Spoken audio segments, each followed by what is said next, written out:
Kemunculan Antikristus. Wahyu 13 ayat 1-18.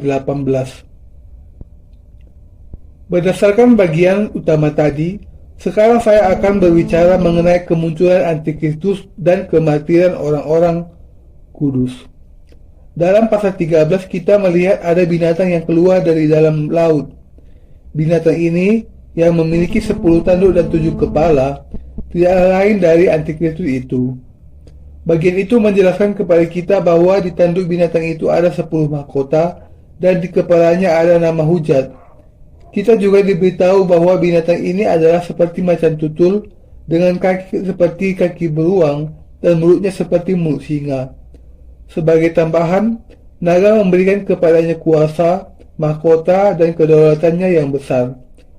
Salah satu dari kepalanya akan terluka parah, tetapi luka yang mematikan ini akan secara ajaib sembuh. Takjub akan hal ini, seluruh dunia akan mulai mengikuti binatang itu. Dan karena ia diberi kedaulatan oleh naga, mereka akan menyembah naga dan binatang itu bersama-sama dan berkata, "Siapa yang seperti binatang ini? Siapa yang bisa berperang melawan dia?" Bagian itu juga menjelaskan kepada kita bahwa binatang itu diberi mulut untuk mengucapkan hal-hal dan penghujatan besar dan kedaulatan untuk melanjutkan pekerjaannya selama 42 bulan. Binatang yang keluar dari dalam laut. Yang dilihat oleh Rasul Yohanes adalah kemunculan Antikristus dari antara para penguasa di dunia yang ada di masa akhir zaman. Antikristus itu adalah binatang yang keluar dari laut, monster dengan 10 tanduk dan 7 kepala. Kita terlebih dahulu harus mengetahui apakah binatang ini memang binatang yang sesungguhnya yang akan muncul di dunia ini. Ada dua hal penting yang dari binatang ini yang menarik bagi kita. Pertama, apakah binatang ini binatang yang sungguh-sungguh yang akan muncul di dunia dan membunuh banyak orang? Dan kedua, apakah binatang ini tidak menunjuk kepada Antikristus, si penguasa jahat yang akan muncul dari antara para pemimpin dunia? Ini adalah beberapa isu yang menarik perhatian orang. Orang-orang yang memahami tentang isu ini mungkin akan mengatakan bahwa hal ini mudah untuk dipahami, tetapi bagi orang-orang yang tidak mengerti, sangat wajar bahwa mereka akan menjadi bingung dengan pertanyaan apakah binatang itu memang sungguh-sungguh akan muncul di akhir zaman dan berkuasa atas manusia. Yang dikatakan Allah dalam pasal 13 adalah mengenai kemunculan seorang raja di masa yang akan datang yang akan dikuasai oleh iblis. Kata seekor binatang keluar dari dalam laut berarti bahwa seorang dari antara ketujuh raja di dunia ini akan menjadi Antikristus. Bagian ini juga menjelaskan kepada kita bahwa 10 bangsa akan bersatu di sekitar Antikristus dan memerintah dunia yang sudah sepenuhnya binasa. Luka parah yang dialami oleh salah satu kepala binatang itu dan kesembuhannya di lain pihak menjelaskan bahwa salah satu dari 7 raja itu akan terluka parah, tetapi juga akan disembuhkan dari luka yang mematikan itu. Raja ini akan dianggap mati secara medis, tetapi secara ajaib ia dihidupkan kembali dan kemudian bertindak sebagaimana naga itu. Naga di sini menunjuk kepada iblis. Sebagaimana naga, binatang itu juga akan memiliki segala kedaulatan untuk membinasakan dan menganiaya manusia. Ketika akhir zaman tiba, manusia yang seperti binatang itu akan membuat kemunculannya di dunia ini dan membinasakan banyak orang seganas Godzilla yang ada di film. Dengan kemunculan hamba iblis ini, dunia ini akan mulai bergegas menuju kepada kebinasaan. Cara yang dengannya iblis sudah pilih untuk dilaksanakan di akhir zaman untuk menerapkan kekejamannya kepada manusia adalah melalui hambanya. Ini prinsip yang sama dengan Allah ketika menyelamatkan orang berdosa dari dosa-dosa mereka, yaitu melalui orang-orang kudusnya. Kita perlu menunjukkan secara tepat mengenai apa arti bagian ini bagi kita. Ketika salah satu kepala binatang itu terluka parah dalam bagian ini, salah satu pemimpin dunia ini yang disembuhkan dari lukanya yang mematikan akan menerima kedaulatan dari naga dan dihormati oleh manusia seolah-olah dia adalah Allah. Inilah sebabnya kita harus ingat, manusia akan menyatakan, siapa yang sama dengan binatang ini? Siapa yang bisa berperang melawan dia? Antikristus yang muncul di dalam bagian ini akan dihormati oleh semua orang yang berada di bawah penguasaan iblis dan melawan Allah. Itu berarti bahwa seorang pemimpin yang berkuasa akan muncul di masa akhir zaman dan berkuasa pada saat itu. Pemimpin ini akan menjadi salah satu dari pemimpin bangsa-bangsa dunia. Sesudah menerima roh antikristus dari iblis, ia akan muncul sebagai seorang pemimpin yang sangat berkuasa. Dunia kemudian akan berada di bawah penguasaan pemimpin ini dan diperintah olehnya.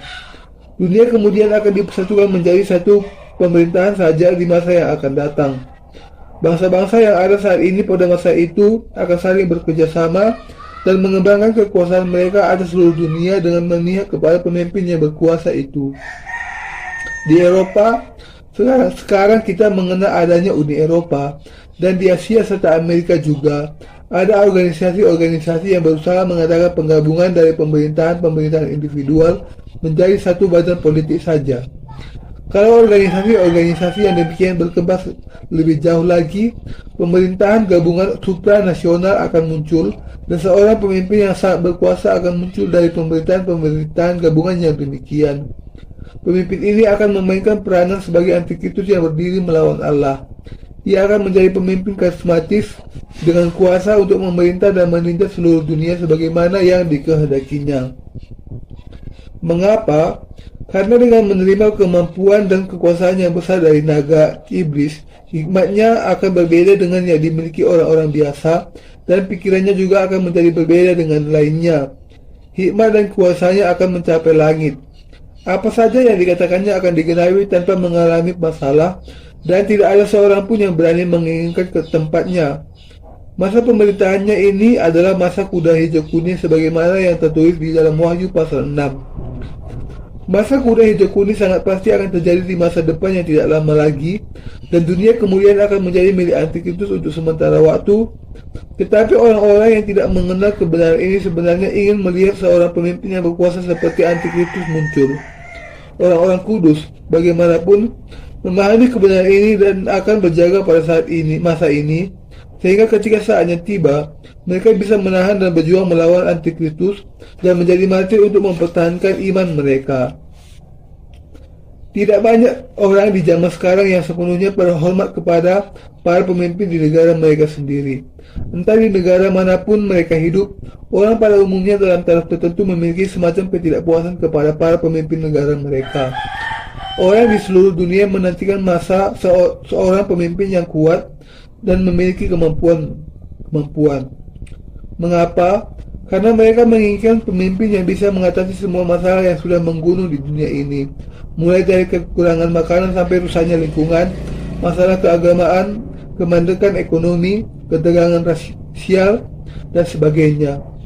Ketika seorang pemimpin dunia yang dipersenjatai dengan hikmat dan kuasa yang besar mampu menyelesaikan semua masalah itu, semua orang di dunia ini akan menghormati dia seperti Allah dan akan senang diperintah olehnya. Pemimpin ini, antikristus yang menggenggam seluruh dunia di tangannya, akan membereskan segala sesuatu. Kita semua menginginkan seorang pemimpin politik yang bisa kita hormati di segala aspek. Tetapi harapan yang demikian terlalu besar untuk terpenuhi, karena pemimpin yang demikian tidak bisa muncul atau menjadi kenyataan. Tetapi karena antikristus datang untuk menyelesaikan banyak masalah politik dan ekonomi, ia akan menjadi jenis pemimpin yang diharapkan oleh semua orang, yang bisa membawa stabilitas politik dan ekonomi kepada dunia ini. Ketika masa kuda hijau kuning dimulai, karena malapetaka ketujuh sangkakala, dunia yang hancur akan mencari seorang pemimpin yang kuat dan cakap. Pemimpin-pemimpin yang tidak berdaya di negara-negara kecil tidak bisa mengatasi masalah global. Dengan demikian, orang akan mencari seorang pemimpin yang mutlak. Antikristus akan muncul pada saat ini, berbicara dan bertindak seperti Allah. Karena ia akan disembuhkan dari luka parahnya, orang akan menjadi takjub olehnya. Karena ia akan hidup kembali dan bekerja sebagai pemimpin dengan kuasa yang besar, keberanian, kemantapan, dan hikmat, manusia di seluruh dunia akan berpikir bahwa ia adalah Allah. Dengan demikian, Bahkan bangsa Israel akan percaya kepadanya sebagai Mesias yang telah lama mereka nantikan. Tetapi bangsa Israel kemudian akan segera menyadari bahwa ia adalah pendusta dan bahwa Yesus Kristus adalah Mesias mereka yang sebenarnya, dan banyak di antara mereka yang kemudian diselamatkan. Antikristus akan mendengar orang-orang mengatakan, "Siapa yang bisa melawan dia?" Semua orang yang tidak mentaatinya tanpa kecuali kemudian akan dibunuh. Ketika masa kuda hijau kuning datang, seluruh dunia tidak hanya akan sangat menderita karena malapetaka alam, dihancurkan oleh api yang membakar sepertiga dari hutan yang ada dan tercekik oleh asap yang sangat tebal. Tetapi manusia di dunia ini juga akan bersatu di bawah satu pemimpin tunggal dan melayani dia sebagai raja mereka. Dia yang menyelesaikan semua masalah ini akan dianggap oleh mereka tinggi sebagai Allah. Semua hal itu adalah sebagian dari apa yang sudah direncanakan oleh Allah. Untuk semua hal yang akan terjadi datang ke dunia ini, terlebih dahulu harus ada perubahan keadaan secara global dan suatu kesepakatan di antara para pengambil keputusan dari masing-masing bangsa akan perlunya kekuasaan pemerintahan yang terpusat. Kesepakatan yang demikian yang akan mencari pemimpin yang demikian sedang mulai dibangun pada masa kuda hitam seperti sekarang ini. Sekarang ini dunia menghendaki adanya pemimpin yang sangat kuat, karena pemimpin di masing-masing negara tidak bisa menyenangkan rakyat mereka secara individu.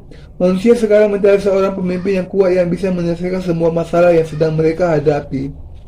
Kalau Anda memperhatikan secara seksama kepada apa yang terjadi di dunia ini, Anda akan menyadari bahwa semua itu teramat sangat mungkin menjadi kenyataan. Pemimpin yang dinubuatkan akan menjadi sangat kejam, orang dengan kuasa yang mutlak dan kemampuan yang besar, sebagaimana yang ditujukan dengan penjelasan ini sebagai memiliki kaki yang seperti kaki beruang, mulut seperti mulut singa, dan rupa yang seperti rupa macan tutul. Orang ini yang menerima kedaulatan dari sang naga akan menghujat Allah, malaikat-malaikatnya di sorga, dan orang-orang kudusnya. Dan ia akan berperang melawan orang-orang kudus dan mengalahkan mereka. Antikristus akan membunuh orang-orang kudus di dalam peperangannya melawan mereka dengan menuntut mereka meninggalkan iman mereka.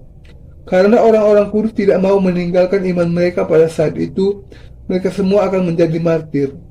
Dan ketika Antikristus kemudian memiliki kedaulatan atas seluruh dunia, ia akan dengan bebas membunuh dan membinasakan semua orang yang tidak mau mendengar kepada perintahnya. Ayat 8 mengatakan, dan semua orang yang diam di atas bumi akan menyembahnya, yaitu setiap orang yang namanya tidak tertulis sejak dunia dijadikan di dalam kitab kehidupan Ari anak domba yang telah disembelih. Karena Antikristus akan memerintah sebagai pemimpin yang mutlak pada saat itu, semua orang yang tidak mau mentaati dia akan dibunuh atas perintahnya. Memang, bagi semua orang kudus, waktu itu akan menjadi waktu kematian mereka. Dari ayat 8 tadi dikutip, kita menyembahnya di sini berarti menghormati dan melayani dia yang mutlak.